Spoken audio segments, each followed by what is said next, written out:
Le PDG est resté sous le choc en voyant son assistante travailler comme serveuse et ce qu'elle a révélé.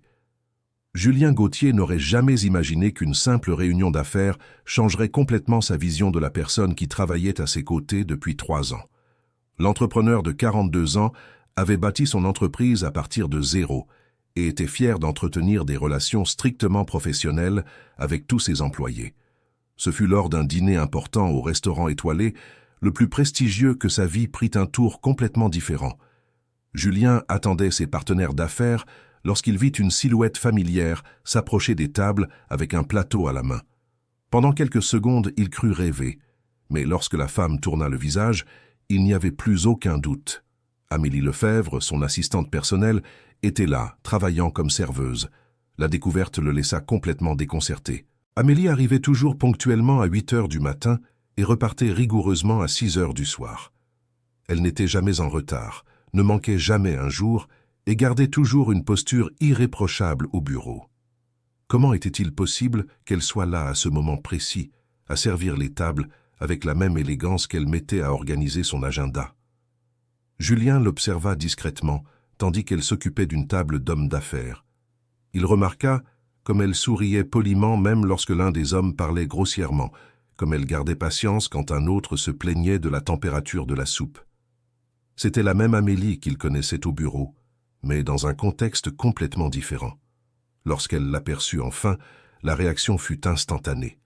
Son visage perdit toute sa couleur et ses yeux s'écarquillèrent de surprise et de panique. Amélie faillit laisser tomber le plateau qu'elle portait et, visiblement nerveuse, tenta de s'éloigner rapidement en direction de la cuisine. Julien annula immédiatement le rendez-vous avec ses partenaires, inventant une excuse quelconque, et suivit Amélie jusqu'au fond du restaurant. Il devait comprendre ce qui se passait. Pendant toutes ces années, il croyait connaître raisonnablement bien son équipe de travail, surtout son assistante, qui traitait des affaires confidentielles quotidiennement. « Amélie, il faut que je te parle », dit-il en l'interceptant dans le couloir qui menait à la cuisine. Elle s'arrêta brusquement, serrant toujours le plateau fermement. Ses mains tremblaient visiblement. « Monsieur Julien, je peux vous expliquer », murmura-t-elle en évitant de le regarder directement. « Alors expliquez-moi. Vous travaillez ici depuis combien de temps ?»« 2 ans, » répondit-elle à voix basse, posant enfin le plateau sur une table proche. « 2 ans ?» Julien ne pouvait cacher sa surprise. « Mais comment? Vous sortez toujours ponctuellement du bureau. » Amélie prit une profonde inspiration avant de répondre. Il était évident que c'était une situation qu'elle avait toujours redoutée. « Je viens ici tous les soirs après le travail. Je travaille jusqu'à 11h30 du lundi au samedi. » L'aveu frappa Julien comme un coup de poing à l'estomac. Son assistante, qui montrait toujours de l'énergie et de la bonne volonté au travail, avait en réalité une seconde journée qu'il ignorait complètement. Combien de nuits rentrait-elle chez elle après minuit? Combien d'heures de sommeil sacrifiait-elle? Mais pourquoi, Amélie? Votre salaire à l'entreprise ne suffit-il pas? Cher auditeur, si vous aimez l'histoire, n'hésitez pas à laisser un like et surtout à vous abonner à la chaîne. Cela aide beaucoup ceux qui démarrent. Maintenant, je continue. Les larmes commencèrent à monter aux yeux d'Amélie. Pendant 3 ans, elle avait réussi à garder ces 2 mondes complètement séparés. Maintenant, tout s'effondrait. Mon père a perdu son emploi il y a 3 ans, monsieur Julien. Il avait 58 ans à l'époque et personne n'a voulu embaucher quelqu'un de son âge. Ma mère n'a jamais travaillé à l'extérieur. Elle s'est toujours occupée de la maison et de la famille. Et mon frère... Elle fit une pause, luttant contre les larmes. Mon frère a le syndrome de Down. Il a besoin de soins spéciaux, de thérapie, de médicaments. Julien ressentit quelque chose d'étrange dans sa poitrine. Pendant toutes ces années, Amélie arrivait au bureau toujours impeccable, toujours souriante, toujours efficace. Il n'avait jamais imaginé que derrière cette façade professionnelle se cachait une réalité si dure. « Nous avons perdu notre maison il y a 2 ans, » poursuivit-elle, désormais en larmes ouvertement. « Nous avons dû déménager dans un studio exigu près de Châtelet. Le loyer est élevé, les factures ne cessent d'arriver, et le traitement de mon frère coûte une fortune. Mon salaire à l'entreprise couvre les dépenses de base, mais ce n'est pas suffisant pour tout. »« Pourquoi ne m'avez-vous jamais dit cela ?» demanda Julien, sincèrement déconcerté. Amélie le regarda avec une expression mêlant surprise et tristesse. « Vous le dire, monsieur Julien, Vous me parlez à peine en dehors des sujets professionnels. J'ai organisé votre vie professionnelle pendant 3 ans. Je connais votre agenda mieux que le mien. Je sais quelles sont vos préférences, vos horaires, vos engagements. Mais vous ne m'avez jamais demandé comment j'allais, si j'avais besoin de quelque chose, ni même quel est le nom de mon frère. La remarque d'Amélie toucha Julien en plein cœur. C'était vrai. Il l'avait toujours traité avec courtoisie, mais avec distance. Il reconnaissait sa compétence, il lui confiait son travail, mais il ne s'était jamais intéressé à sa vie personnelle. Pour lui, les limites entre vie professionnelle et vie privée étaient très claires et ne devaient jamais se mélanger. À ce moment, le gérant du restaurant apparut dans le couloir, visiblement irrité. « Amélie, qu'est-ce qui se passe ici? Vous êtes arrêtée à discuter alors qu'il y a des tables qui attendent. Cela ne peut pas arriver. » L'homme était petit, corpulent, et parlait avec une autorité excessive. Julien ressentit immédiatement de l'antipathie pour lui. « Désolé, monsieur Laurent, j'y retourne tout de suite, » dit Amélie en essuyant rapidement ses larmes. « Qui est cet homme ?» demanda Laurent, dévisageant Julien de haut en bas avec méfiance. Julien s'apprêtait à se présenter quand Amélie l'interrompit. « C'est une connaissance, monsieur Laurent, il s'en allait déjà. » « Eh bien, qu'il s'en aille, alors.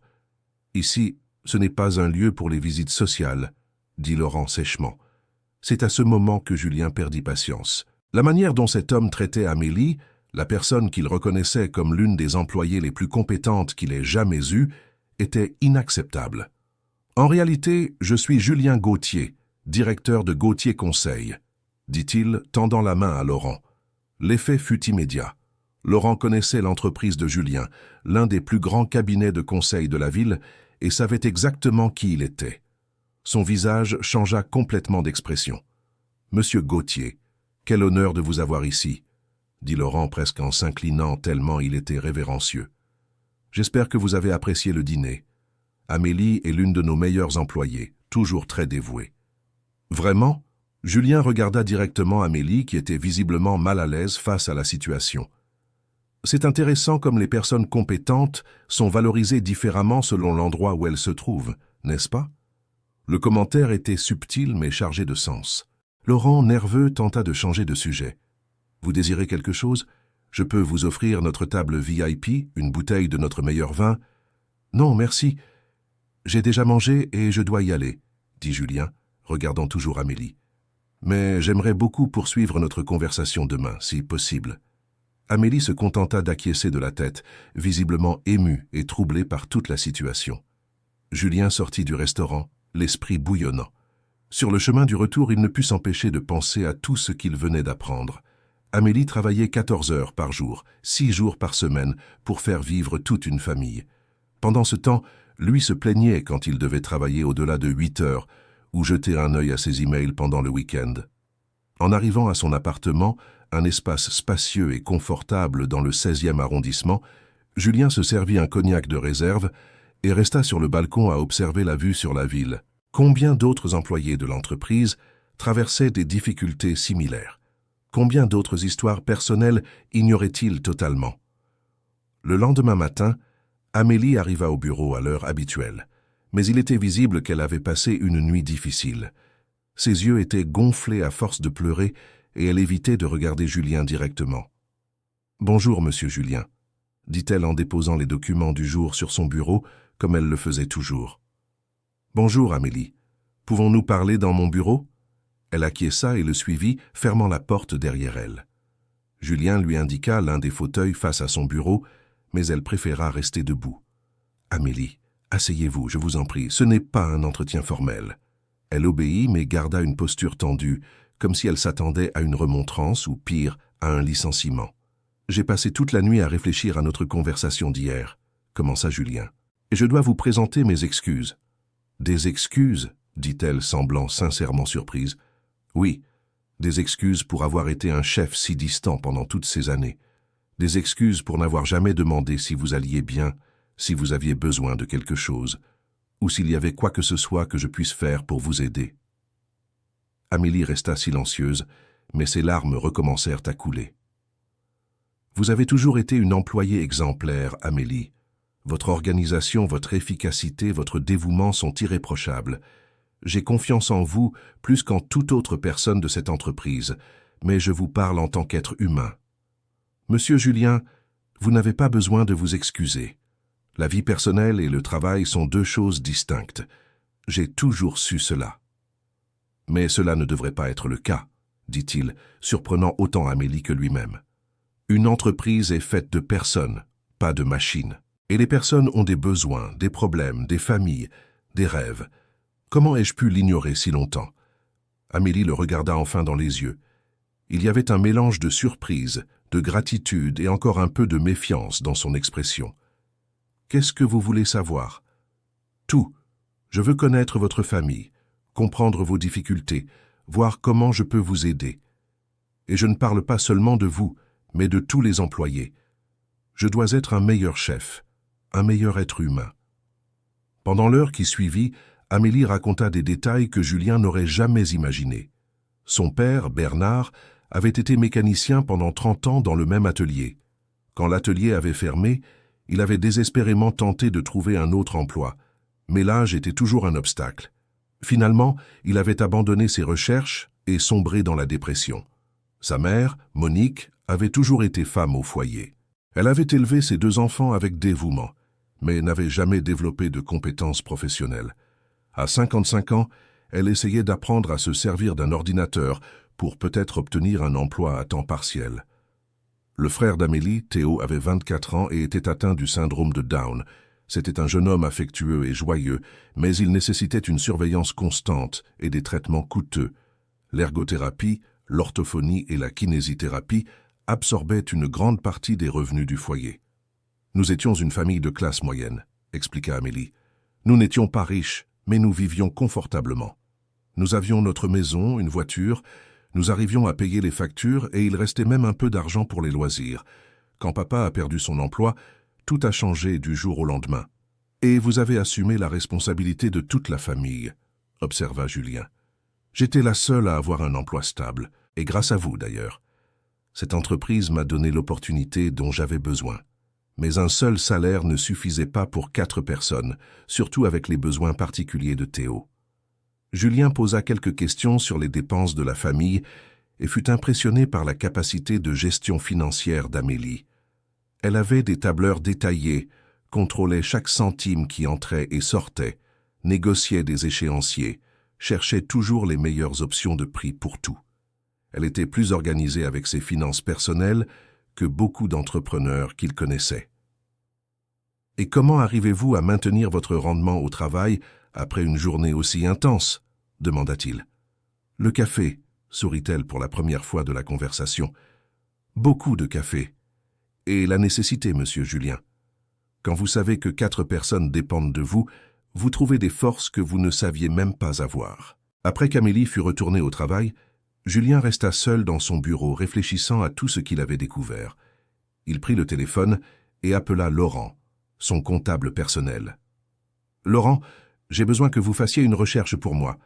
Je veux savoir quel est le coût de la vie moyen pour une famille de 4 personnes dans notre ville, y compris les dépenses liées à une personne ayant des besoins particuliers. C'est pour une étude de marché? Non, c'est personnel, et je veux les donner pour demain. » Julien passa le reste de la journée à observer Amélie travailler.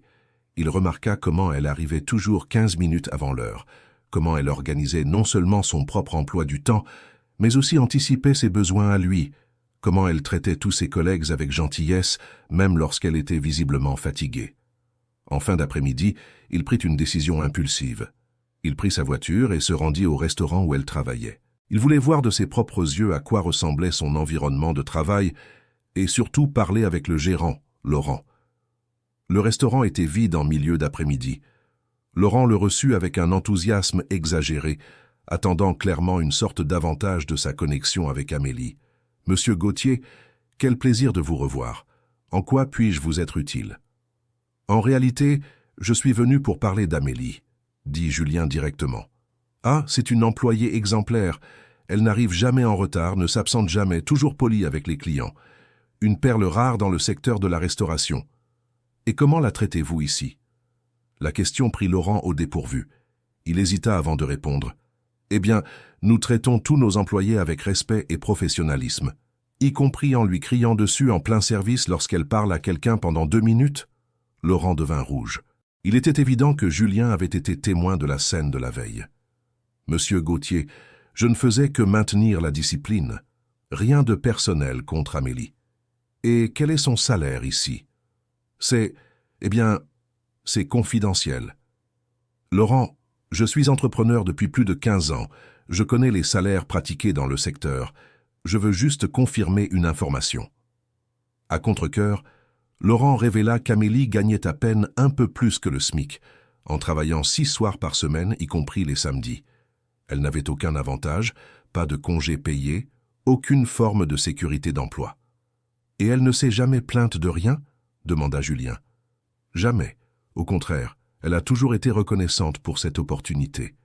Elle disait qu'elle avait vraiment besoin de ce travail. » Julien sortit du restaurant avec encore plus d'admiration pour Amélie et encore plus d'indignation face à sa propre cécité entrepreneuriale. Comment faisait-elle pour garder cette attitude positive au bureau après avoir subi des humiliations inutiles chaque soir? Le lendemain matin, Julien arriva au bureau avec une proposition. Il fit venir Amélie dans son bureau et alla droit au but. « Amélie, je veux vous faire une proposition. J'envisage d'augmenter votre salaire. » Ses yeux s'illuminèrent, mais elle fit aussi preuve de prudence. « Une augmentation, monsieur Julien ?»« Oui, une augmentation significative, suffisante pour que vous n'ayez plus besoin de travailler le soir. Monsieur Julien, c'est très généreux, mais je ne veux pas de charité. Je veux mériter toute augmentation que je reçois. » La réponse l'impressionna. Même dans une situation désespérée, Amélie conservait sa dignité et sa fierté professionnelle. « Ce n'est pas de la charité, Amélie, c'est de la justice. Vous travaillez ici depuis 3 ans et vous n'avez jamais demandé d'augmentation. Vos performances sont exemplaires. Et plus important encore, je pense à élargir vos responsabilités. » « Les élargir comment ? » « Je veux que vous deveniez mon assistante exécutive officielle. Cela impliquerait de participer à des réunions importantes, de me représenter lors de certains événements, peut-être même de voyager pour le travail occasionnellement. C'est une vraie promotion, avec un salaire à la hauteur. » Amélie resta silencieuse quelques instants, assimilant la proposition. « Monsieur Julien, puis-je être sincère avec vous ? » « Bien sûr. J'ai toujours rêvé d'une opportunité comme celle-ci. J'ai étudié la gestion d'entreprise, j'ai obtenu mon diplôme avec de bonnes notes, j'ai suivi des formations complémentaires. Mais quand la situation de ma famille s'est compliquée, j'ai dû accepter n'importe quel emploi disponible. Ce poste d'assistante a été un cadeau du ciel à l'époque. Et maintenant, j'ai peur. Peur de ne pas être à la hauteur des nouvelles responsabilités, peur de vous décevoir, peur que ce ne soit que de la pitié. « Amélie, regardez-moi, » dit Julien, en se penchant par-dessus le bureau. « Pendant 3 ans, vous avez géré mon agenda, organisé ma vie professionnelle, géré des clients difficiles, résolu des problèmes complexes, et vous ne m'avez jamais déçu. S'il y a quelqu'un dans cette entreprise qui a le potentiel pour évoluer, c'est bien vous. » Les larmes revinrent aux yeux d'Amélie, mais cette fois c'étaient des larmes de soulagement et d'espoir. « Et le restaurant ? Vous donnerez votre préavis dès aujourd'hui. D'ailleurs, j'ai quelques mots à échanger avec votre gérant là-bas. Monsieur Julien, s'il vous plaît, ne faites rien qui pourrait lui nuire professionnellement à cause de moi. Amélie, laissez-moi m'occuper de ça. » Cher auditeur, si vous appréciez l'histoire, n'hésitez pas à laisser un like et surtout à vous abonner à la chaîne. Cela aide beaucoup ceux qui débutent. Et maintenant, je continue. Ce même après-midi, Julien accompagna Amélie au restaurant pour qu'elle donne son préavis. Laurent fut visiblement contrarié de perdre une employée compétente, mais il n'osa faire aucun commentaire déplacé en présence de Julien. « J'espère que vous reconsidérerez, Amélie, » dit Laurent. « Des employés comme vous, c'est difficile à trouver. Merci pour l'opportunité, monsieur Laurent. J'ai beaucoup appris ici. » Julien observa la dignité d'Amélie, même dans une situation inconfortable. Elle ne montra aucun ressentiment, ne fit aucune accusation. Elle accomplit simplement son devoir professionnel jusqu'au bout. Sur le chemin du retour vers le bureau, Julien prit une décision qui surprendrait même lui-même. « Amélie, vous avez mentionné que votre famille avait perdu sa maison. Avez-vous encore le rêve d'en acheter une nouvelle ? » « Bien sûr, mais cela semble impossible maintenant. Avec les prix de l'immobilier et notre situation financière, Et si je vous disais que je connais un programme de financement spécial pour les employés d'entreprises ayant une bonne réputation sur le marché? Amélie le regarda avec méfiance. « Monsieur Julien, vous êtes trop généreux. Je ne peux pas accepter autant d'aide. » « Ce n'est pas de l'aide, c'est un investissement. Une employée stable avec un logement à elle est un atout précieux pour n'importe quelle entreprise. En plus, j'ai des contacts dans l'immobilier qui peuvent obtenir des conditions spéciales. Mais je ne sais même pas si je pourrais assumer les mensualités. Avec votre nouveau salaire et sans la seconde journée de travail, je suis sûr que vous y arriverez. Et si une difficulté temporaire survenait, l'entreprise peut proposer des prêts à conditions avantageuses. » Amélie s'arrêta de marcher et se tourna vers lui, les yeux embués. « Pourquoi faites-vous tout cela pour moi ?» Julien réfléchit soigneusement avant de répondre. « Parce que pendant 3 ans, vous avez pris soin de ma vie professionnelle, mieux que je ne l'aurais fait moi-même. Parce que vous avez sacrifié votre santé, votre temps, vos rêves, pour maintenir votre famille unie. Et parce que j'ai enfin compris qu'une entreprise n'est véritablement prospère que lorsque ses employés prospèrent aussi. » Dans les jours qui suivirent, le changement dans le quotidien d'Amélie fut spectaculaire. Pour la première fois en 2 ans, elle rentrait à la maison à 6h30 du soir. Elle avait le temps de dîner en famille, d'aider son frère avec ses activités, de discuter avec ses parents de leur journée. Julien tint également à rencontrer sa famille en personne. Un vendredi après-midi, il demanda à Amélie de l'emmener à l'appartement où ils habitaient. L'endroit était simple, mais organisé et propre. Bernard, le père d'Amélie, était un homme de taille moyenne, aux cheveux grisonnants, qui montrait une certaine timidité en recevant le patron de sa fille. Monique, la mère, était une dame gentille qui tenait à préparer un café et quelques gâteaux maison. Théo fut celui qui impressionna le plus Julien. Le jeune homme trisomique était affectueux, communicatif et montrait une fierté évidente pour sa sœur. Il montra à Julien ses dessins, ses activités d'ergothérapie, et parla de ses rêves de travailler dans une boulangerie. « Amélie parle toujours de vous, » dit Théo avec son sourire caractéristique. « Elle dit que vous êtes un patron très intelligent et qu'elle aime beaucoup travailler dans l'entreprise. »« Vraiment ?» Julien regarda Amélie qui rougit légèrement. « Théo exagère un peu » dit-elle rapidement. « Non, je n'exagère pas » protesta son frère. « Tu dis toujours que tu aimes ton travail, que tu as appris beaucoup de choses, que monsieur te confie des choses importantes. » Bernard s'approcha de Julien pendant le café. « Monsieur Julien, je voulais vous remercier pour tout ce que vous faites pour ma fille. Je sais qu'elle a toujours été une bonne employée, mais cette augmentation et cette promotion signifient beaucoup pour notre famille. Bernard, puis-je être sincère? C'est moi qui devrais vous remercier. Amélie est la meilleure employée que j'ai jamais eue. C'est moi qui ai mis du temps à le reconnaître comme il se doit. Malgré tout, vous n'aviez pas besoin de nous rendre visite, de connaître notre famille. Cela montre que vous êtes une personne de bon cœur. » Monique se joignit à la conversation. Amélie rentrait si fatiguée tous les soirs. Elle ne se plaignait jamais, mais je voyais à quel point c'était difficile pour elle. Maintenant, elle rentre en souriant. Elle a de l'énergie pour parler avec nous. Elle a même recommencé à regarder les films qu'elle aimait le week-end. Et elle s'est remise à rêver, ajouta Bernard. Cela faisait longtemps qu'on ne l'avait pas vue parler de projets pour l'avenir, de choses qu'elle aimerait faire ou accomplir. Julien fut ému par les témoignages de la famille. Voir l'impact positif que ces décisions avaient eu sur la vie de personnes réelles était plus gratifiant que n'importe quel profit d'entreprise qu'il avait pu obtenir. Pendant le trajet du retour, Amélie était silencieuse, perdue dans ses pensées. « À quoi pensez-vous » demanda Julien. « À la façon dont la vie peut changer rapidement. Il y a 2 semaines, j'étais désespéré, travaillant 14 heures par jour, sans espoir que les choses s'améliorent. Aujourd'hui, j'ai une promotion, un salaire décent, et ma famille a de nouveau de l'espoir. Et comment vous sentez-vous avec tout cela? Reconnaissante mais aussi effrayée. Je n'arrive pas encore à croire complètement que c'est réel. J'ai peur de me réveiller et de découvrir que ce n'était qu'un rêve.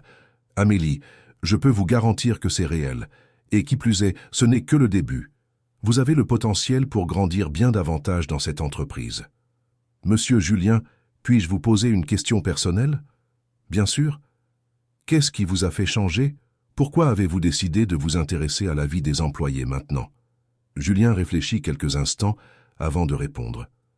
Je crois que vous voir dans ce restaurant a été un choc de réalité.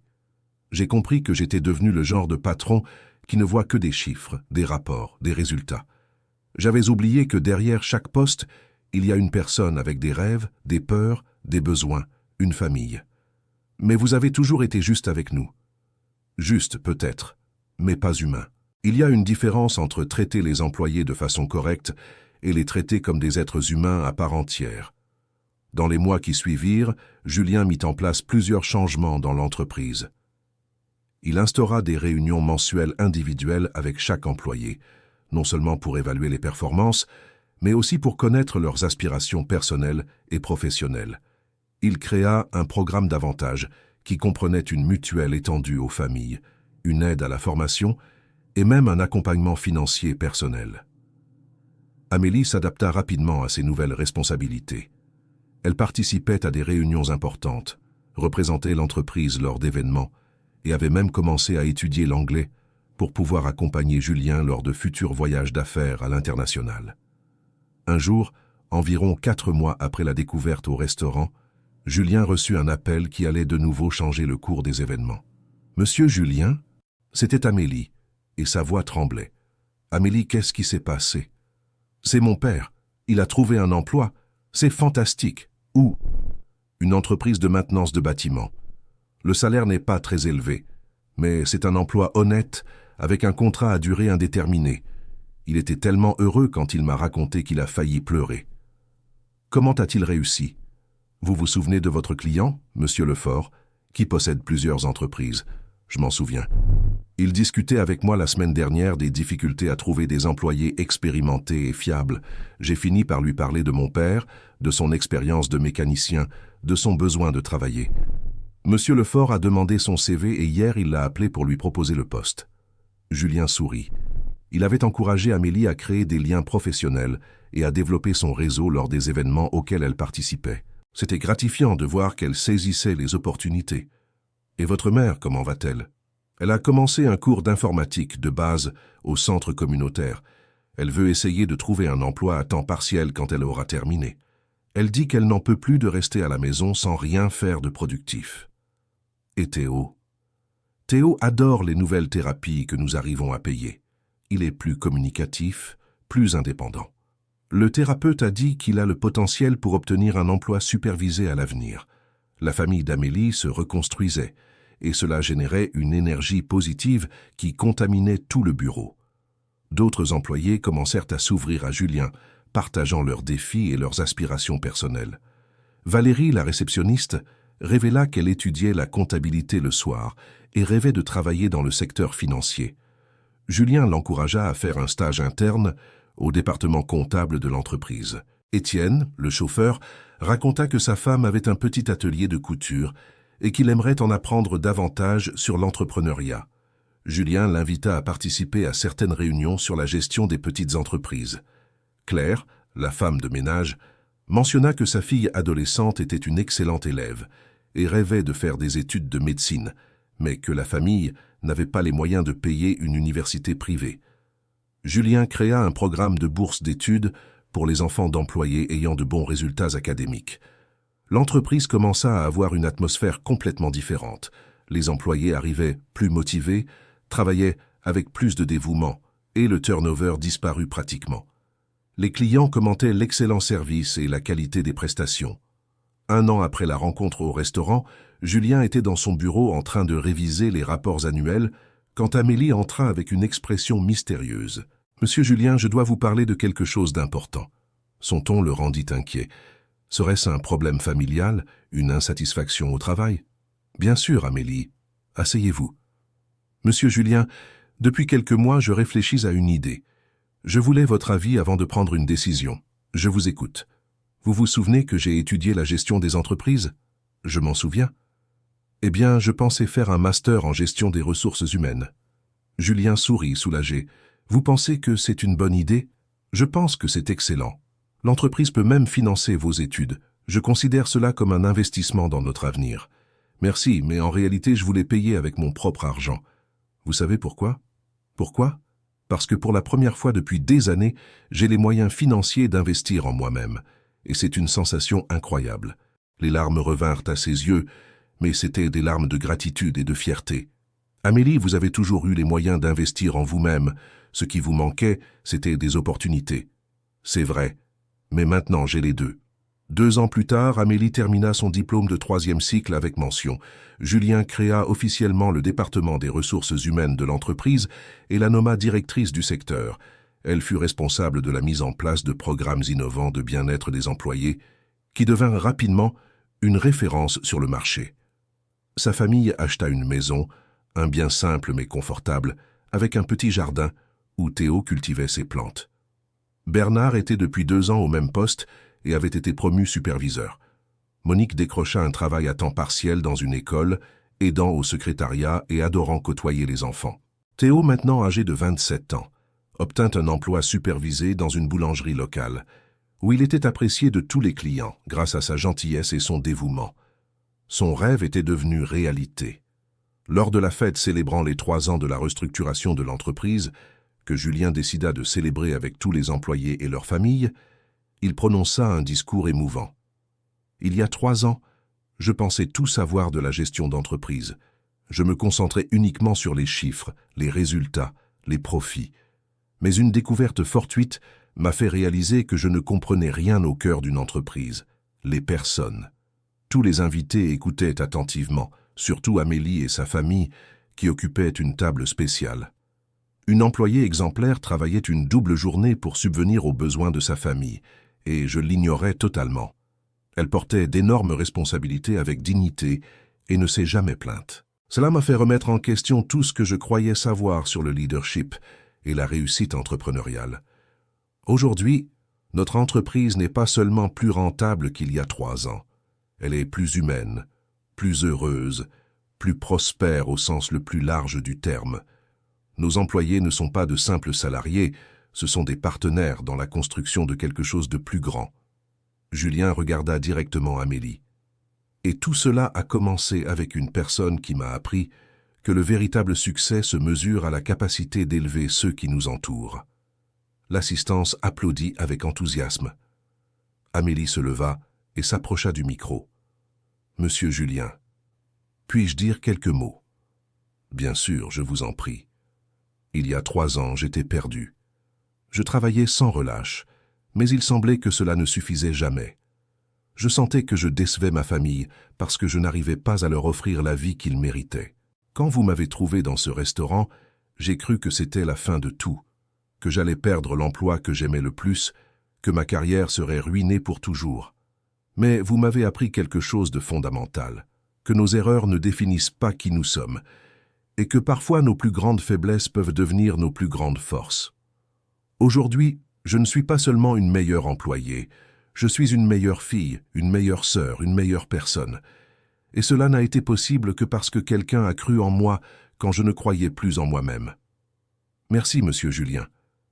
Merci de m'avoir vu comme un être humain à part entière, pas seulement comme une employée. » La fête se poursuivit tard dans la soirée, les employés partageant leurs propres histoires de croissance et de dépassement.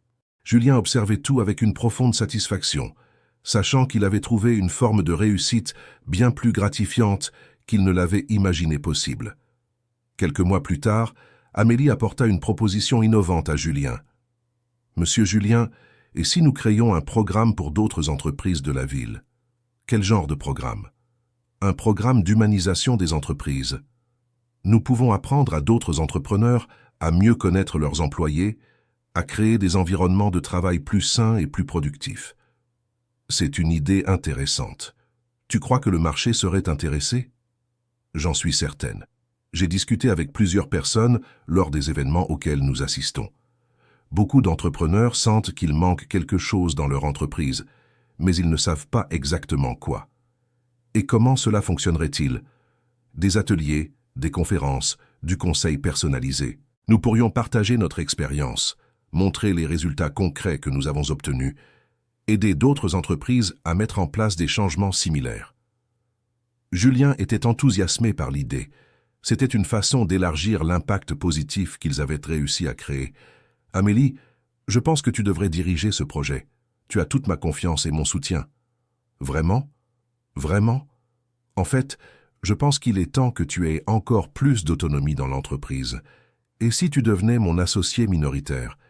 La proposition laissa Amélie complètement surprise. « Associé ? Monsieur Julien, c'est la reconnaissance de tout ce que tu as apporté au succès de l'entreprise. Et c'est aussi un investissement pour l'avenir. Je crois qu'ensemble, nous pouvons créer quelque chose d'encore plus grand. Mais je n'ai pas de capital à investir. Tu as déjà investi 3 ans de ton talent, de ton dévouement, de ta vie.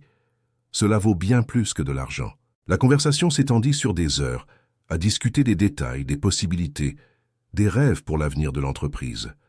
Lorsqu'ils quittèrent le bureau ce soir-là, ils savaient tous deux qu'ils entamaient une nouvelle phase de leur vie professionnelle et personnelle. Le programme d'humanisation des entreprises fut un immense succès.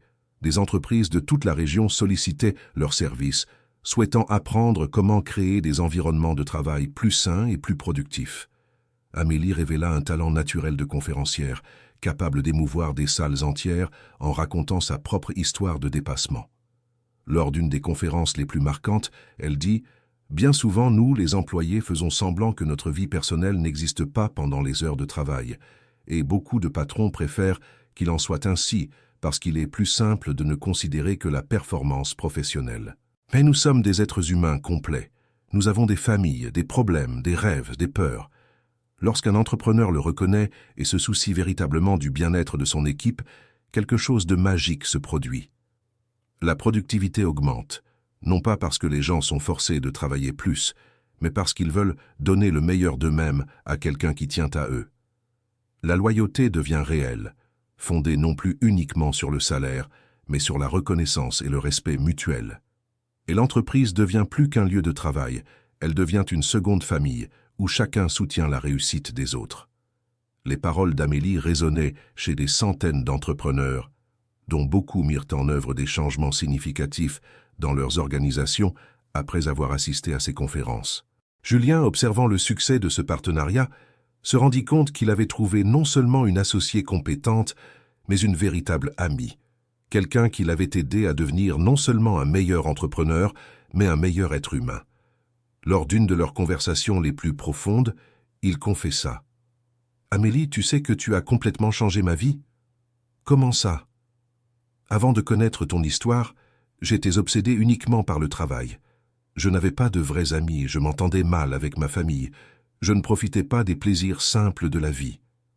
Apprendre ton dévouement envers ta famille, ta capacité à trouver de la joie même dans les difficultés, ta force pour surmonter les obstacles, tout cela m'a inspiré à devenir une personne plus complète. Aujourd'hui, j'ai une meilleure relation avec ma mère.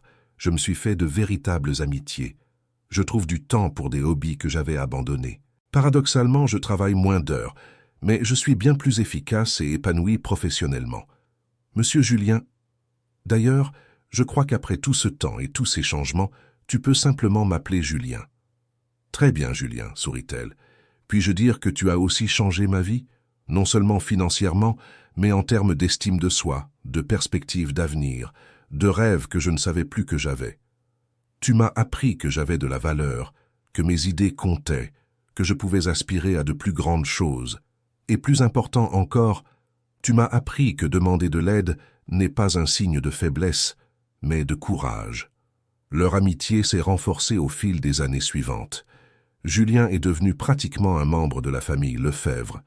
Il participait aux célébrations d'anniversaire, aux déjeuners du dimanche, aux fêtes de fin d'année. Théo l'avait adopté comme un grand frère, partageant toujours ses réussites à la boulangerie et ses petits rêves quotidiens. Bernard et Monique le traitaient comme un fils, toujours soucieux de savoir s'il mangeait bien, s'il ne travaillait pas trop. L'entreprise continua de croître et de prospérer. Le programme d'humanisation s'étendit à d'autres villes et ils commencèrent à recevoir des invitations pour donner des conférences lors d'événements nationaux. Amélie devint une référence dans le domaine, écrivit des articles pour des magazines spécialisés et fut même invitée à participer à des émissions de télévision. 5 ans après cette rencontre décisive au restaurant, lors d'une cérémonie de remise de prix de l'entreprise comme « meilleur lieu où travailler de la région », Julien tint absolument à partager la scène avec Amélie. « Ce prix n'est pas le mien », dit-il au micro. « Ce prix appartient à chaque employé de notre entreprise, mais surtout à la personne qui m'a appris que la véritable réussite entrepreneuriale se mesure au bonheur des personnes qui travaillent avec nous. Il y a 5 ans, j'étais un entrepreneur techniquement compétent, mais humainement limité. Aujourd'hui, je suis l'associé de la personne la plus dévouée, la plus éthique et la plus inspirante que j'ai jamais rencontrée. Amélie Lefebvre n'est pas seulement mon associée, elle est ma mentor en humanité, ma partenaire dans la construction de rêves et l'une des personnes les plus importantes de ma vie. Amélie prit le micro, les larmes aux yeux. « Julien, tu as dit un jour que je t'avais enseigné l'humanité. Mais tu oublies que c'est toi qui m'as enseigné les possibilités. Tu as pris une femme désespérée, qui croyait que son destin était de travailler 14 heures par jour pour le restant de ses jours, et tu m'as montré que je pouvais rêver plus grand. Aujourd'hui, ma famille est stable et heureuse. Mon frère travaille et est indépendant. Mes parents ont de la dignité et des perspectives d'avenir, et j'ai découvert une vocation dont j'ignorais l'existence. Mais le plus important, j'ai appris que peu importe d'où l'on part dans la vie, ce qui compte, c'est de ne pas renoncer à grandir, à apprendre, à devenir une meilleure version de soi-même chaque jour. Merci, Julien. Merci d'avoir vu du potentiel là où je ne voyais que des limites. La salle se leva dans une ovation chaleureuse qui dura plusieurs minutes. Parmi les personnes présentes se trouvaient des dizaines d'employés d'autres entreprises dont la vie avait été positivement impactée par les programmes développés par Julien et Amélie. Après la cérémonie, pendant la célébration au bureau, Théo s'approcha de Julien avec une expression particulière. « Julien, je peux te parler ?»« Bien sûr, Théo, toujours. »« Je voulais te remercier pour quelque chose de très important. »« Quoi donc, mon ami ? Tu m'as rendu ma sœur. » La simplicité et la profondeur de cette phrase émurent profondément Julien. « Comment ça, Théo ?»« Avant, quand elle travaillait le soir, je ne voyais presque plus ma sœur. Elle rentrait très fatiguée, elle n'avait pas le temps de discuter avec moi, de m'aider avec les choses que je ne savais pas faire. Maintenant, elle rentre à la maison en souriant. Elle m'apprend de nouvelles choses, elle m'emmène sortir le week-end, elle parle avec moi de mes rêves. Elle est redevenue la sœur dont je me souviens de notre enfance. Tu as réuni ma famille, merci. » Julien a serré Théo dans ses bras, sachant qu'il avait reçu la plus grande reconnaissance possible pour ce qu'il avait accompli. Chers auditeurs, si vous appréciez l'histoire, profitez-en pour laisser un like et surtout pour vous abonner à la chaîne, cela aide énormément ceux qui débutent. Mais continuons. Les années suivantes ont apporté encore plus de croissance et de reconnaissance. L'entreprise de Julien et Amélie est devenue un cabinet de conseil reconnu à l'échelle nationale. Ils ont écrit ensemble un livre sur l'humanisation des entreprises, qui est devenu un best-seller dans le domaine du management. Amélie a développé ses propres méthodologies pour identifier et résoudre les problèmes de climat organisationnel. Elle a créé des outils d'évaluation qui permettaient aux chefs d'entreprise de mieux comprendre les besoins et les aspirations de leurs employés. Julien, quant à lui, s'est spécialisé dans la restructuration d'entreprises, avec un accent sur le bien-être humain. Il a développé des modèles économiques qui prouvaient mathématiquement que les entreprises plus humaines étaient aussi plus rentables à long terme. Ensemble, ils ont transformé des centaines d'entreprises et ont eu un impact positif sur la vie de milliers de travailleurs et de leurs familles. Lors d'une conférence internationale sur le management, Amélie a été invitée comme conférencière principale. Son thème, de serveuse à chef d'entreprise, un voyage de transformation mutuelle.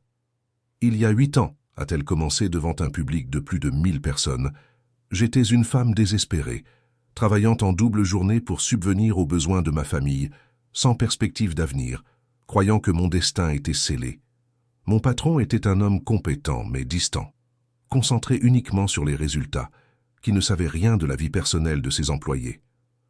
Une rencontre fortuite a changé nos vies pour toujours. Il m'a vu dans une situation embarrassante, mais au lieu de me juger, il a décidé de me comprendre. Il a découvert que je n'étais pas seulement une employée efficace, mais une personne avec une famille, des rêves, des difficultés, un potentiel inexploité. À partir de ce moment, nous avons tous les deux commencé un voyage de transformation. Il a appris à être plus humain. J'ai appris à rêver plus grand. Aujourd'hui, nous sommes associés dans une entreprise prospère, mais plus importante encore, nous sommes la preuve vivante que le vrai succès arrive lorsque les gens se soucient sincèrement les uns des autres. Chacun d'entre vous à des employés avec des histoires similaires à la mienne, des personnes compétentes qui font face à des difficultés que vous ignorez, qui ont un potentiel que vous ne percevez pas, qui pourraient contribuer bien davantage si elles sentaient qu'elles sont valorisées en tant qu'êtres humains complets. Le défi que je vous lance aujourd'hui est le suivant. Sortez d'ici et apprenez à vraiment connaître les personnes qui travaillent avec vous. Découvrez leurs histoires, leurs besoins, leurs rêves. Investissez dans leur croissance personnelle et professionnelle. Je vous garantis que les résultats vont tous vous surprendre. Les entreprises plus humaines ne sont pas seulement plus éthiques, elles sont plus rentables, plus durables et plus gratifiantes pour toutes les personnes concernées. La conférence a été suivie d'une ovation debout qui a duré près de 5 minutes. Des dizaines de chefs d'entreprise se sont approchés d'Amélie pendant la pause café, voulant en savoir plus sur ses méthodologies et partageant leurs propres histoires similaires. Julien, qui avait tout observé depuis le premier rang, a ressenti une immense fierté pour la partenaire qui était devenue sa meilleure amie et sa mentor dans tant d'aspects de la vie. Ce soir-là, lors du dîner de clôture de la conférence, il a fait une réflexion à voix haute. « Amélie, te rends-tu compte à quel point nous avons évolué depuis cette nuit au restaurant ? Comment ça ? Regarde autour de nous. Nous sommes à une conférence internationale. Tu viens de faire un discours inspirant devant plus de 1000 personnes. Notre entreprise est une référence nationale, et tout cela a commencé avec ce qui semblait être le pire moment possible de nos vies. C'est vrai, a-t-elle souri. Si quelqu'un m'avait dit cette nuit-là que je serais ici aujourd'hui, j'aurais pensé que c'était de la folie. Et si quelqu'un m'avait dit que je rencontrerais ma meilleure associée et l'une des personnes les plus importantes de ma vie dans un moment de gêne, je ne l'aurais jamais cru. Tu sais quelle est la partie la plus incroyable dans tout ça ? Laquelle ? C'est que notre histoire ne s'arrête pas là. Nous avons encore beaucoup à construire, beaucoup de personnes à aider, beaucoup d'entreprises à transformer. Et nous avons nos familles qui grandissent et prospèrent. Théo sort avec une jeune fille adorable qui travaille dans la même boulangerie. Les parents de Théo prévoient un séjour à Saint-Tropez pour les prochaines vacances, le premier en plus de 10 ans. Ma mère ne cesse de raconter à ses amis à quel point elle est fière de son fils, entrepreneur à succès. C'est ce que j'aime le plus dans ce que nous faisons aujourd'hui, dit Amélie. Nous ne transformons pas seulement des entreprises, nous transformons des vies, et chaque vie transformée a un impact sur d'autres vies, créant un cercle vertueux de prospérité et de bonheur. Exactement. Et dire que nous avons failli tout perdre parce que j'étais trop fier pour m'intéresser à la vie de mes employés. Et moi, j'étais trop fier pour demander de l'aide quand j'en avais besoin. Je crois que nous avons appris que la véritable fierté consiste à reconnaître nos limites et à travailler pour les surmonter. Et que le véritable succès consiste à élever ceux qui nous entourent. 2 ans plus tard, Julien et Amélie ont créé une fondation à but non lucratif dédiée à aider les familles dans une situation similaire à celle qu'avait connue la famille Lefebvre. La fondation offrait des conseils financiers, des formations professionnelles, un soutien psychologique et une aide à la recherche d'emploi. Théo est devenu l'un des bénévoles les plus appréciés de la fondation, utilisant sa propre expérience de dépassement de soi pour inspirer d'autres personnes en situation de handicap à croire en leur potentiel. Bernard, désormais superviseur dans son entreprise, a commencé à donner des conférences à des travailleurs plus âgés sur la reconversion professionnelle et la manière de faire face au chômage en fin de carrière. Monique a développé un programme de cuisine pour les familles à faible revenu, en leur apprenant à préparer des repas nutritifs et économiques. La Fondation est devenue une référence nationale en matière de programmes d'inclusion sociale et de génération de revenus. Elle a reçu des prix, une reconnaissance gouvernementale et le soutien de nombreuses entreprises qui ont adopté ces méthodes de responsabilité sociale. Lors de l'inauguration du nouveau siège de la Fondation, un événement qui a réuni des centaines de personnes ayant bénéficié des programmes, Julien a prononcé un discours émouvant. « Il y a 10 ans, j'étais un homme qui mesurait le succès uniquement par des chiffres dans des tableurs. Aujourd'hui, je mesure le succès au nombre de sourires que nous avons réussi à créer, de familles que nous avons réussi à réunir, de rêves que nous avons aidé à réaliser. Tout cela a commencé quand une employée extraordinaire m'a appris que derrière chaque personne se cache une histoire, une famille, un potentiel inexploré. Aujourd'hui, cette fondation existe pour garantir que d'autres familles n'aient pas à connaître le désespoir qu'a connu la famille Lefebvre. et pour que d'autres entrepreneurs ne manquent pas l'occasion de rencontrer les personnes incroyables qui travaillent à leur côté. Amélie a pris la parole à son tour. Cette fondation est la preuve qu'il n'y a pas de coïncidence dans la vie. Il y a des opportunités déguisées en problèmes. Ma plus grande crise est devenue ma plus grande opportunité. Mon moment de plus grande honte est devenu le début de ma plus grande réussite. Et tout cela n'a été possible que parce que j'ai trouvé quelqu'un prêt à regarder au-delà des apparences, à investir dans le potentiel humain, à croire que toutes les personnes méritent une seconde chance. Que cette fondation soit un symbole d'espoir pour ceux qui luttent encore et une inspiration pour ceux qui ont le pouvoir de faire la différence dans la vie des autres. La cérémonie s'est achevée par la prestation d'une chorale composée d'employés de toutes les entreprises qui avaient été transformés par les programmes de Julien et d'Amélie. Ils ont chanté une chanson spécialement composée pour l'occasion, avec des paroles qui parlaient de dépassement de soi, d'union et d'espoir. Parmi les chanteurs se trouvait Théo, dont la voix émue fit monter les larmes aux yeux de tous les présents.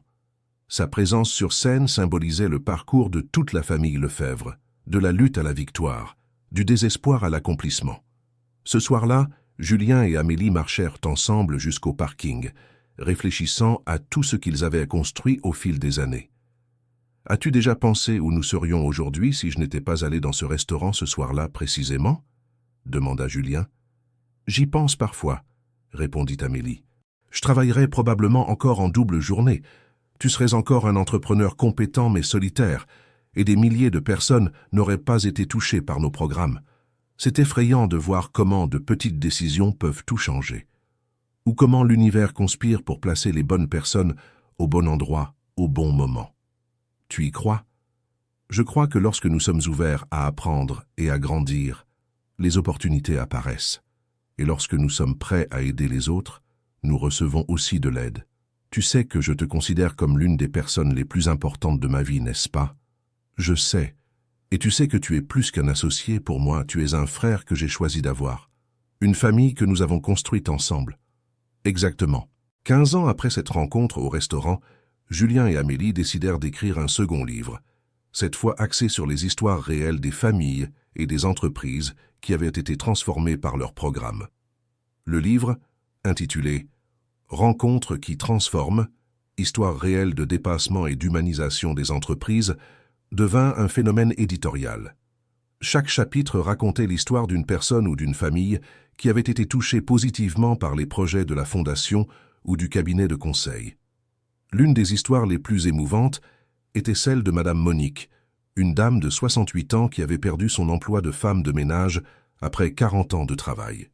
Grâce à la fondation, elle apprit l'informatique de base et décrocha un emploi de réceptionniste dans une clinique médicale, où elle découvrit qu'elle avait un talent naturel pour l'organisation et l'accueil du public. Une autre histoire marquante était celle de Sylvain, un jeune homme de 25 ans qui était au chômage depuis 2 ans et avait perdu l'estime de soi. Les programmes de la Fondation l'aidèrent à découvrir sa vocation pour la vente, et aujourd'hui, il est directeur commercial d'une entreprise de taille moyenne. Chaque histoire du livre démontrait comment investir dans le potentiel humain génère des retours inimaginables, non seulement financiers, mais aussi sociaux, émotionnels et spirituels. Lors du lancement du livre dans une librairie bondée, Amélie lut un passage particulièrement significatif. « Il n'existe pas de personnes sans potentiel. Il n'existe que des personnes sans opportunité. Il n'existe pas d'histoire sans importance. Il n'existe que des histoires qui n'ont pas encore été entendues. Il n'existe pas de vie sans valeur. Il n'existe que des vies qui n'ont pas encore été valorisées. » Ce livre est notre façon d'honorer chaque personne qui nous a fait confiance pour l'aider à réécrire son histoire, et notre façon d'inspirer les autres à faire de même. L'événement de lancement fut diffusé en direct sur Internet et suivi par des milliers de personnes dans tout le pays. Les commentaires sur les réseaux sociaux furent émouvants, des gens partageant leurs propres histoires de dépassement et remerciant pour l'inspiration.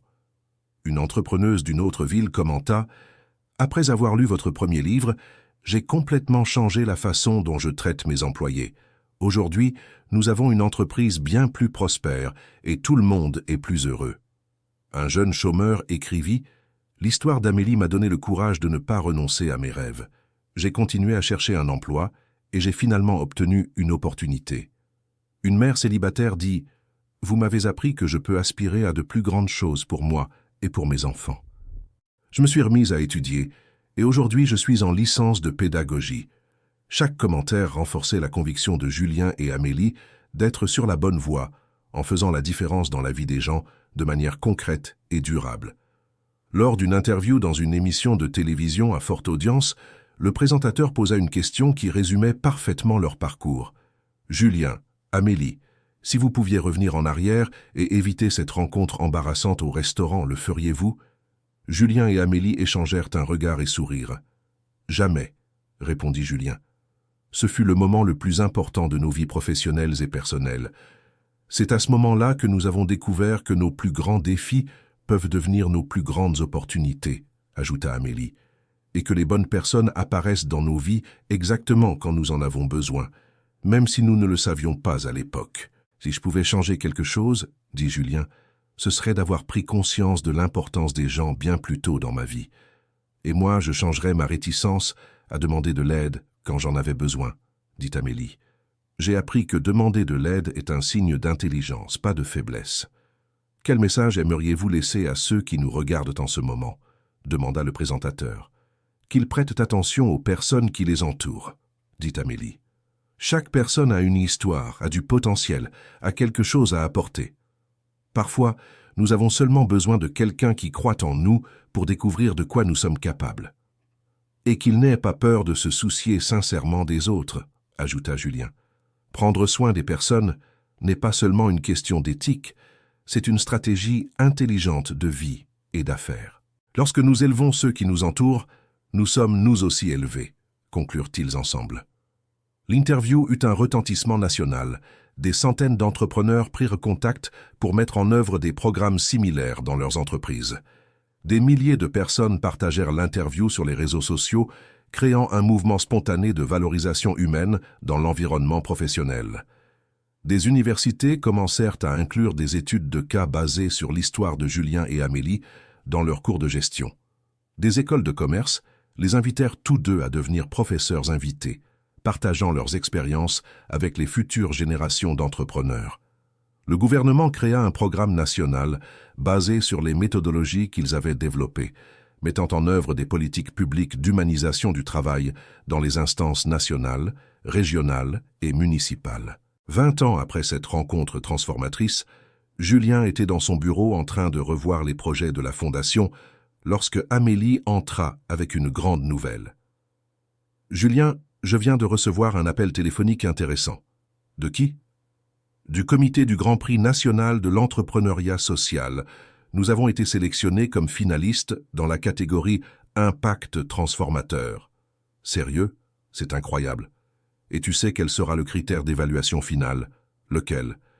Ils veulent écouter les témoignages des personnes qui ont été impactées par nos projets. Ils vont interroger les employés des entreprises que nous avons transformées, les bénéficiaires de la Fondation, les familles qui ont été aidées. Merveilleux! Notre travail sera évalué exactement par les personnes qui comptent vraiment. Exactement. Et indépendamment du résultat, nous avons déjà remporté le prix le plus important. La gratitude de milliers de personnes dont les vies ont été améliorées.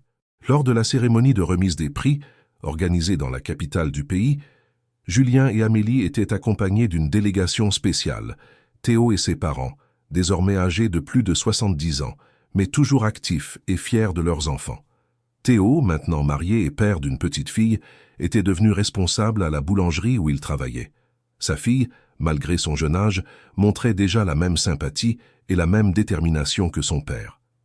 Bernard, retraité mais toujours actif, était devenu conseiller bénévole de la Fondation, aidant d'autres travailleurs plus âgés à se réinsérer sur le marché de l'emploi. Monique, également retraitée, coordonnait le programme culinaire de la Fondation et était devenue une personnalité locale, apparaissant régulièrement dans des émissions de télévision pour enseigner des recettes économiques et nutritives. Lorsque le prix fut annoncé, toute la délégation fut émue. Julien et Amélie montèrent sur scène ensemble, mais tinrent à faire venir toute la famille Lefebvre pour partager ce moment. « Ce prix n'est pas le nôtre », déclara Julien au micro. « Ce prix appartient à chaque personne qui a cru qu'il était possible de changer, à chaque famille qui n'a pas renoncé à rêver. à chaque entrepreneur qui a décidé d'être plus humain. Mais surtout, ajouta Amélie, il appartient à la famille qui m'a appris la véritable signification de l'union, de la détermination et de l'amour inconditionnel. Théo prit le micro avec son aisance caractéristique. « Je voudrais dire une chose, dit-il, émouvant la salle. Il y a 20 ans, ma famille était très triste parce que nous n'avions pas d'argent et que mon père n'avait pas de travail. Aujourd'hui, ma sœur est une chef d'entreprise célèbre. Mon père aide d'autres personnes à trouver du travail. Ma mère enseigne des recettes à la télévision. J'ai mon propre travail et ma propre famille. Mais vous savez ce qui est le plus important. Nous sommes toujours une famille unie qui s'aime et qui s'entraide toujours. Merci, Julien, de prendre soin de ma sœur. Merci de lui avoir redonné le sourire. » Les larmes gagnèrent la salle et les présentateurs. Ce témoignage simple et sincère résumait parfaitement l'impact réel de tout ce qui avait été construit au fil des années. Après la cérémonie, durant la réception, des centaines de personnes s'approchèrent de Julien et d'Amélie, désireuses d'en savoir plus sur leur histoire et leur méthode. Un jeune entrepreneur s'approcha d'Amélie. « Madame Amélie, j'ai assisté à votre conférence il y a 5 ans et j'ai complètement changé la façon dont je gère mon entreprise. Aujourd'hui, nous avons le taux de rotation du personnel le plus bas de notre secteur et la plus grande satisfaction des employés. » Une dame s'adressa à Julien. « Monsieur Julien, mon fils a participé au programme de la Fondation il y a 3 ans. Aujourd'hui, il a sa propre entreprise et emploie 15 personnes. Merci d'avoir cru en lui quand même, nous n'y croyons plus. » Chaque témoignage renforçait la certitude que le chemin choisi était le bon et que l'impact de leurs actions se multipliait de manière exponentielle à travers chaque vie transformée. Sur le chemin du retour, dans l'avion, Julien et Amélie discutaient de leur prochain projet. « Amélie, as-tu déjà pensé à écrire un 3e livre ? Sur quel thème ? » « Sur l'importance des secondes chances. Toi comme moi, nous avons reçu des secondes chances dans la vie. Toi, la chance de t'épanouir professionnellement. Moi, la chance de devenir plus humain. Et maintenant, nous offrons des secondes chances à d'autres personnes à travers la fondation et le cabinet de conseil. » Exactement. Je pense que ce serait inspirant de montrer comment tout le monde mérite une seconde opportunité et comment offrir ces opportunités est l'une des choses les plus gratifiantes que nous puissions faire. J'adore cette idée. Nous pourrions inclure des histoires de personnes qui ont surmonté des préjugés, qui ont repris leurs études à l'âge adulte, qui ont changé de carrière, qui ont reconstruit leur vie après des difficultés. Et nous pouvons montrer comment les entreprises qui offrent des secondes chances finissent par découvrir des talents incroyables que le marché avait injustement écartés. Le livre fut écrit au cours de l'année suivante et devint encore plus marquant que les précédents. Chaque chapitre était une leçon sur le dépassement de soi, la résilience et l'importance de ne pas renoncer à ses rêves, quel que soit l'âge ou les circonstances. Une des histoires les plus émouvantes était celle de Madame Claudine, une dame de 72 ans qui avait appris l'informatique à la Fondation et était devenue blogueuse, écrivant sur les expériences du 3e âge et accumulant des milliers d'abonnés. Une autre histoire marquante était celle de Damien, un ancien détenu qui avait trouvé à la Fondation l'opportunité de reconstruire sa vie, appris un métier et était aujourd'hui propriétaire d'une petite menuiserie qui employait d'autres jeunes en situation de risque. Le livre « Seconde chance », quand croire fait toute la différence, était devenu une lecture obligatoire dans les cours de gestion des ressources humaines et avait inspiré la création de centaines de programmes similaires dans tout le pays. Lors d'une conférence dans une université, un étudiant posa une question perspicace. « Professeur Amélie, après tout ce que vous avez accompli, vous souvenez-vous encore de ce que vous ressentiez avant de vous rencontrer ?» Amélie sourit et regarda Julien, qui était au premier rang. « Je m'en souviens parfaitement, » répondit-elle. « Je me sentais invisible, sans valeur, comme si mon seul rôle dans la vie était de travailler pour faire vivre les autres, sans jamais avoir droit à mes propres rêves. Et aujourd'hui, comment vous sentez-vous ? Aujourd'hui, je me sens puissante, pas dans le sens du pouvoir sur les autres, mais dans le sens d'avoir le pouvoir de transformer des vies, y compris la mienne. Et vous, monsieur Julien ? » Julien se leva pour répondre. « Avant, je me sentais important à cause de l'argent que j'avais et de l'entreprise que j'avais bâtie. Mais c'était une sensation vide, parce que je n'avais personne avec qui partager véritablement cette importance. Aujourd'hui, Je me sens important grâce aux vies que j'aide à transformer, aux personnes que j'aime et qui m'aiment en retour, à l'héritage positif que nous construisons ensemble. La différence, c'est qu'avant j'étais important tout seul. Aujourd'hui, je suis important en tant que partie de quelque chose de plus grand. La conférence se termina par une ovation chaleureuse et des dizaines d'étudiants s'approchèrent pour poser des questions plus spécifiques sur la manière de mettre en œuvre des programmes humanisés dans leurs futures entreprises. Beaucoup de ces étudiants devinrent des entrepreneurs différents, créant des entreprises fondées sur les principes appris auprès de Julien et Amélie, perpétuant ainsi le cycle de transformation positive. 25 ans après cette rencontre au restaurant, le cabinet de conseil de Julien et Amélie était devenu l'un des plus importants du pays dans le segment de l'humanisation des entreprises. La fondation avait aidé directement plus de 50 000 familles et inspiré la création de centaines d'organisations similaires. Théo, maintenant père de 3 enfants, était devenu directeur général de la boulangerie et étudiait l'administration des affaires grâce à un programme spécial pour les personnes ayant une déficience intellectuelle. Ses enfants grandissaient dans un environnement d'amour et d'opportunités qu'ils n'avaient jamais imaginé possible. Bernard et Monique, maintenant âgés de 80 ans, étaient considérés comme les grands-parents de la Fondation, toujours présents aux événements, conseillant les familles en difficulté et partageant leurs expériences de dépassement.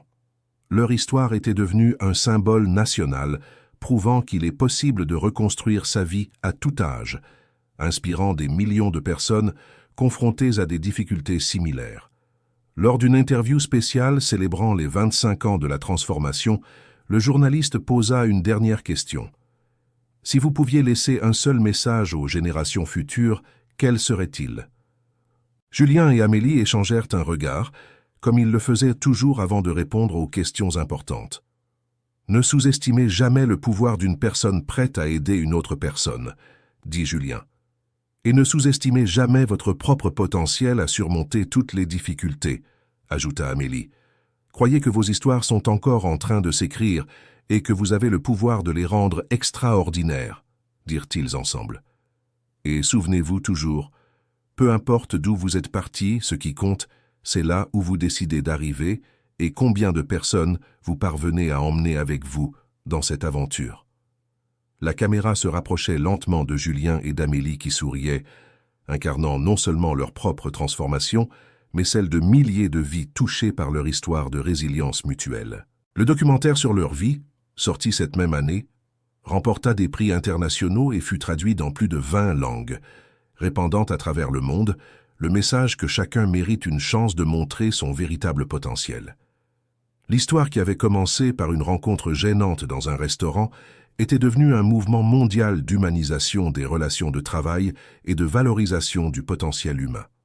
30 ans plus tard, Julien, aujourd'hui âgé de 72 ans, et Amélie, de 65 ans, restaient actifs au sein de la Fondation et du cabinet de conseil, mais avaient transmis l'essentiel des responsabilités opérationnelles à la nouvelle génération de professionnels qu'ils avaient formés.